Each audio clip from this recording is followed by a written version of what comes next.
it's such an honor to share this space with Kieran and Lena. And thank you, Ron, Alaska Quarterly Review and Courage Museum, for putting this together. I'll be reading primarily from my first book, How the End First Showed. The poems in this book are kind of like the stories here belong to my grandmother, my mother, and all African women. So that's what I will say about that. So I'll just read the first poem, Olumo's Face, which appeared in the Alaska Quarterly Review.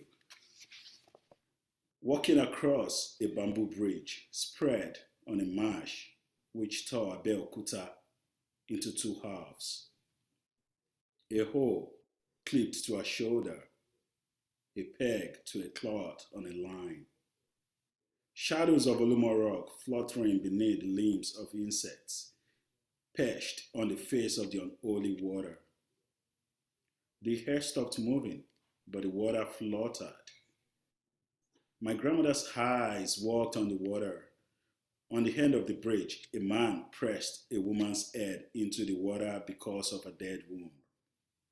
When did a woman's failure lift her to the throne of God or the seat of Darwin to give reasons for life? The man pressed and pressed her face into the water. My grandmother, just 9, cried and cried before the woman became a ghost.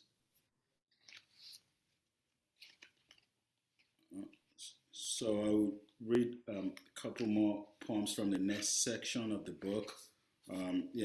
Pretty self-explanatory. Hungry Man.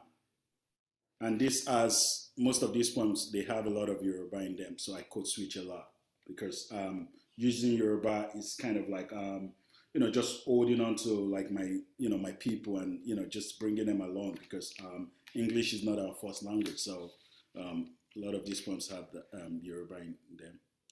Hungry Man. Àbúrò mi ọ̀wọ́n. This was how the day unfolded from your mouth. Màmá mi, ebi ń pa mí. Mother peeled and slashed a tube of yam to feed 3 sets of teeth. Blue sun, hashed from a matchstick, burned beneath mother's ceramic pot. We salivated, slices of yam softened. We chewed our teeth, slices of yam perished. Mother smiled. Father arrived, filled the room with curses. His voice beats in our heart as thunder on the walls of a building. His empty stomach was a bowl of anger. In a room built without silence, Father was eating Mother.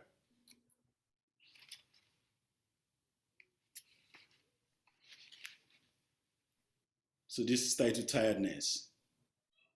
Vehicles hoot and honk.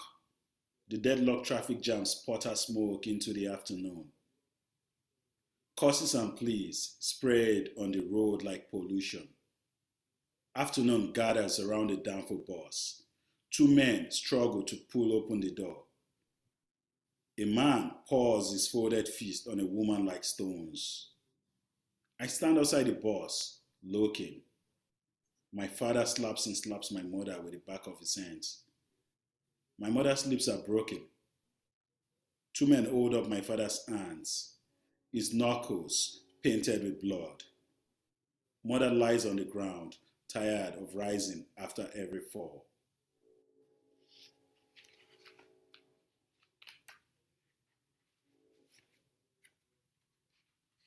I'll read one more poem from here and then read a couple of new poems.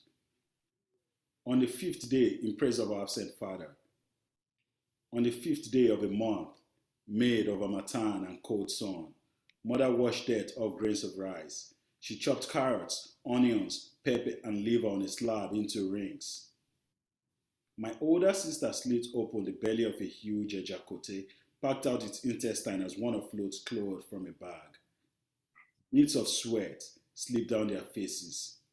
The sitting room, strands of juju melody streamed out of the stereo. The house was covered with music. From the kitchen, Mother's effort smelled delicious. My mother wore ashoke. She danced, we ate, raising cups in praise of her loneliness.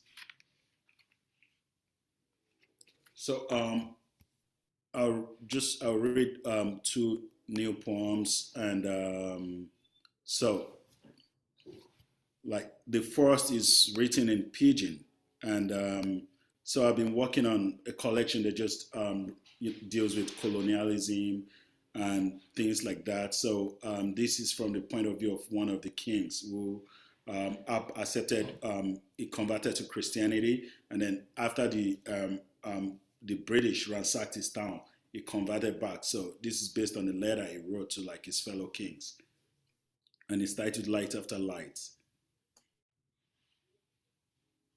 My people, the day where I come town born again, I put fire for all the place where people been they throw bosa to all them gods.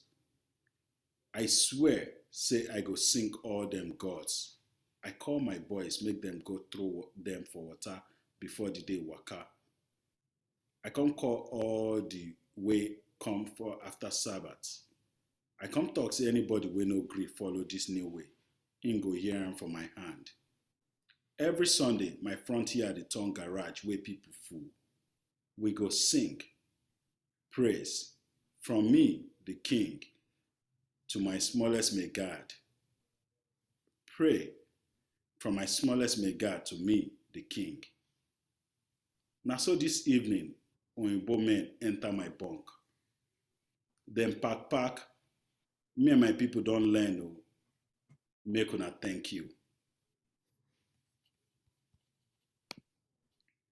So the last poem that I would read is a ghazal, and just basically stated class revolves around the politics of language, English, and how most people of my generation, how we were kind of like raised with Yoruba, but we aspire to English because it's seen as the language of like English. Being able to speak English reflects wealth, reflects smartness. I mean, which is definitely not true, but you know that's how it is now, which is kind of like a result of colonialism itself.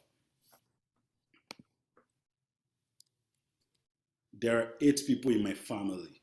Only one speaks English. I was born with Yoruba. At 13, I came to English. Before my tongue's baptism, I was tied to silence. Had learned the stupid speak Yoruba, the smart English. Once, a boy from my new school denied his mother to me because she knew no word in English. Mother bought me a dictionary the day I came home to hide an old raggedy textbook called New Practical English. On her proud days, I was the dictionary on which she relied. DM, a name I found after my mother's death through English. Thank you. Wow, so powerful.